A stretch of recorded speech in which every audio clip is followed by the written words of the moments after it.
Good morning. I hope your day is off to a marvelous start. I'm glad to see that the sun came back after whatever that weather was yesterday.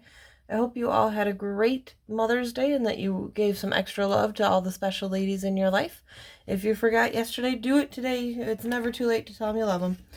All right, let's look at this math for the week.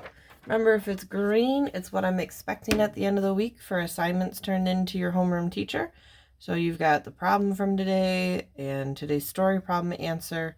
These two are just for practice today. You've got your review of all those twos multiplication facts, because if you know your twos, fours are a little bit easier. So, and then make sure you play that place value concentration. I will have a video up momentarily with directions on that.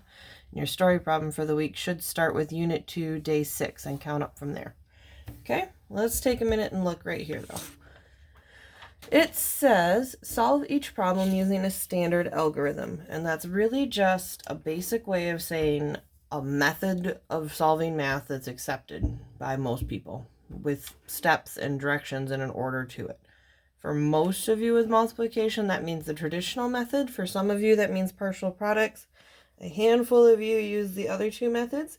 I'm not going to do them today, but if you want to go back and watch my multiplication video under your math tabs, you can see those, and those are also acceptable methods. But today I'm going to do two traditional and one partial products, just because I know that's where most of you fall for getting your math done.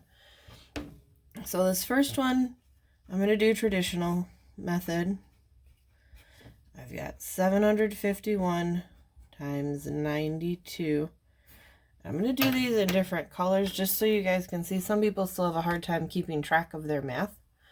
First step, I'm going to go through my place values using the 2. That's job number 1. So 2 times 1 is pretty simple. That's 2. Then after that, it's a matter of keeping track of my place values and knowing what I'm really doing here. Remember, these aren't 5s. This is a 50, and this isn't a 7. It's a 700, which is what's going to change my numbers. So when I say that 5 times 2 is 10, that's true. But this is 2 times 50, which is 100. But I don't have any 10s left to keep. I move that whole 100 over. And 7 times 2 is 14, plus the extra 1, but it's not 15. It's 1,500, or 1,500. I'm going to switch colors. Now I've got my 9, and I'm still going to go through that same pattern. 1s, 10s, 100s. If there was a bigger number, I'd keep going. And I'm going to write it down. But to start, I need to remember that this isn't a 9. It's a 9D. So it gets that extra place value 0 underneath it. Right there. Okay. Now I can go through and multiply. I'm looking at it as a 9 now because I've already determined it was 9D. 9 times 1 is 9. You see how that makes my 9D. And then 9 times 5 is 4,500, which makes for 500 and a 4,000. 7 times 9 is 63, plus the extra makes 67. That is just adding. Okay? So 2 and 0 is 2. 9 and 0 is 9. That makes for 10, 9, 6. Best practice would say to put my comma in. There is my final answer. All right. Over here in this one, I'll do partial products, just for good measure. This is the one where we take everything and we box it up. We're going to look at everything in their place value parts and do that math. I know I need 3 place value spots for the 925. I need 2 for 96, because that'll show by 90 and 6. If I add those together, I'd get back to my 96. Here I'm going to have 900 plus my 25. Plus my 20 plus my 5. Okay, now it's just looking at place value parts. I've got 9 times 9 is 81. There's my fact. And then I'd multiply by 10 1, 2, 3 times, so I can do 3 zeros. 6 times 9 is 54. I only have 2 10s this time, so there they go. 9 times 2 is 18. 2 tens right there. 9 times 5 is 45. Sorry. A 1 0 from 110. Now I'm going back to my 6. I've got 2 times 6 is 12. Plus my 110 value. And 6 times 5 is 30.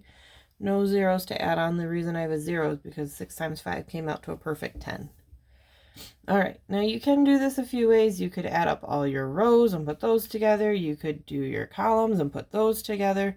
For the sake of keeping my place values together, because I have up to 5 place values, I'm actually just going to make one big long line of math, I think. You can do whatever you want, though. I'm just doing this because it helps keep my place values all lined up, which you guys know when it comes to the adding part is going to be important for getting the right answer in the end. And then my 30. All that column is 0. 5 and 2 is 7. 3 more is 10. We have 8, 9, 10. Another 8 makes 8. 5, 6, 7. And an 8. From nothing else to add up. So there's my answer for that guy. 87,800. One more. I'm doing traditional again. We have 476 times 65. Remember, I'm going to take it through my ones place, then my tens, then my hundreds. After that, it's just multiplying. 6 times 5 is 30. 7 times 5 is 35. 6, 7, 8. Remember, that's not 38. It's really 38 hundreds, which makes, or 38 tens, which makes for an 8 and then 300. 4 times 5 is 20, plus the extra 3 makes for 23 hundreds, or 2,300. All right, switching to my 6. I can't forget that extra 0 as my placeholder because this is not a 6, it's a 6D. And then it's just going through the parts again. Boom, boom. 6 times 6 is 36. 7 times 6 is 42. 3 more makes 45. 6 times 4 is 24. The extra 4 makes for 28. Which makes 0. 8 and 6 is 14. 5, 3, and 1 is 9. 8 and 2 is 10. Move my extra over.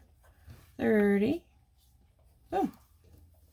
30,940. Final answer. Your job is to use a method. It doesn't matter which one. You guys can go through the other videos if you need to and do the same thing with this last problem. Have a good day.